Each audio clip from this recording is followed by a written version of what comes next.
আমার জীবনের সবচেয়ে তিক্তময় জার্নি হচ্ছে আজকের কাঞ্চনজঙ্ঘা আসার জন্য বগুড়া থেকে এই তেঁতুলিয়ায় চলে আসা। শুধু আমি না, আপনারা দেখছেন যে অসংখ্য লোকজন যারা ভ্রমণপ্রেমী তারা এই মুহূর্তে অবস্থান করছে পঞ্চগড়ের তেঁতুলিয়ায়। তাদের মূল লক্ষ্য উদ্দেশ্য একটাই, যেভাবেই হোক আমাদের বাংলাদেশ থেকে কাঞ্চনজঙ্ঘা দর্শন করতে হবে। হ্যাঁ, সেটা দেখতে পাচ্ছি, কিন্তু অনেকটাই অস্পষ্টভাবে।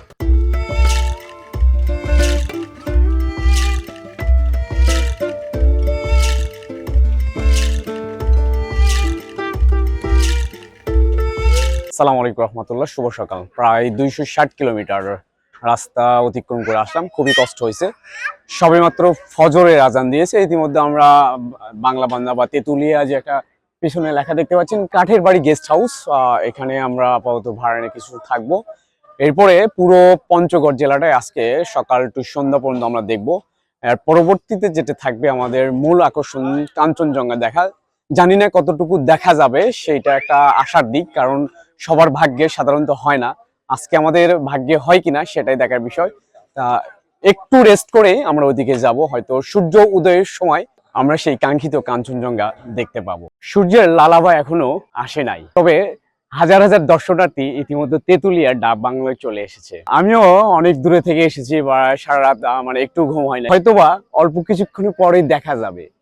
এদিকে আবার আকাশে মেঘলা আকাশও দেখা যাচ্ছে। সেই কাঙ্ক্ষিত সন্ধিক্ষণের জন্য আমরা দাঁড়িয়ে রয়েছি। রাত 10টায় বগুড়া থেকে রওনা দেই পঞ্চগড়ের উদ্দেশ্যে। 260 কিলোমিটার রাস্তা। ঘুম পারি নাই, অনেক কষ্ট করে চলে আসলাম। শুধু একটি আকাঙ্ক্ষা, সেটা হচ্ছে সচক্ষে আমাদের বাংলাদেশ থেকে কাঞ্চনজঙ্ঘা দেখব। ভোর 4:30 এখানে এসেছি, বাট এখনো সন্ধান পাই নাই। তবে আকাশটা অনেকটাই মেঘলা, সম্ভবত দেখাটা খুব দুঃসাধ্য ব্যাপার হবে। কারণ নর্মাল ডে গুলোতে সাধারণত যেরকম এখানে স্বচ্ছ আকাশ, বা গত কয়েকদিন হলে এক সপ্তাহ হলে দেখছিলাম, সেটা টোটালি বিপরীত চিত্র। বাংলাদেশ থেকে কাঞ্চনজঙ্ঘা দেখা আপনার অনেকটা ডিপেন্ড করবে কপালের উপরে। যদি আপনার কপাল ভালো হয় সহজেই দেখতে পারবেন। তবে আজকে হচ্ছে ছুটির দিন, আগামীকাল ছুটির দিন, বা গতকালকেও ছিল, এই জন্য অসংখ্য লোকজন দেশের বিভিন্ন প্রান্ত থেকে ছুটে এসেছে আমার মতো। বাংলাদেশের মধ্যে একজন সেরা ভ্রমণ প্রেমিক, যিনি অনেকগুলো কান্ট্রি এবং জেলা ভ্রমণ করেছেন, আমরা তার সঙ্গে কথা বলবো। অ্যাকচুয়ালি আমরা তো অনেক কষ্ট করে সারা রাতে আসলাম শুধুমাত্র কাঞ্চনজঙ্ঘা এক নজর দেখার জন্য। সো দেখা যাবে কিনা, বা সম্ভবত না দেখার সম্ভাবনাটাই বেশি আর কি। সেক্ষেত্রে আপনার অনুভূতিটা যদি একটু ব্যক্ত করতেন। না, অনুভূতি তো কষ্টের, দুঃখের, কারণ আমি এর আগেও এসেছিলাম গত বছর, ওই দুর্ভাগ্যবশত দেখতে পারি নাই। আমি যদি এখানে নাকি গত মঙ্গলবারেও দেখা গেছে, ফেসবুকে দেখা গেছে, বুধবারে দেখা গেছে, অথচ আজকে শুক্রবার।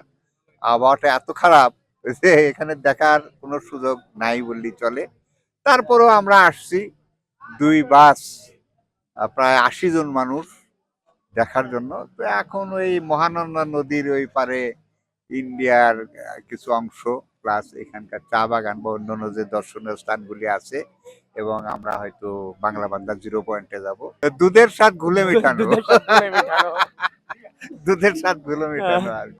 সূর্য উদয়ের সময়, যদিও আকাশ যথেষ্ট ভালো না, তারপরেও যদি আপনারা লক্ষ্য করেন দেখবেন যে দূর দূরান্ত থেকে ইতিমধ্যে এই তেঁতুলিয়া ডাক বাংলোতে হাজার হাজার দর্শনার্থী চলে এসেছে। তাদের শুধু একটাই আকাঙ্ক্ষা যে কাঞ্চনজঙ্ঘা হয়তোবা কিছুক্ষণের মধ্যে দেখা যাবে।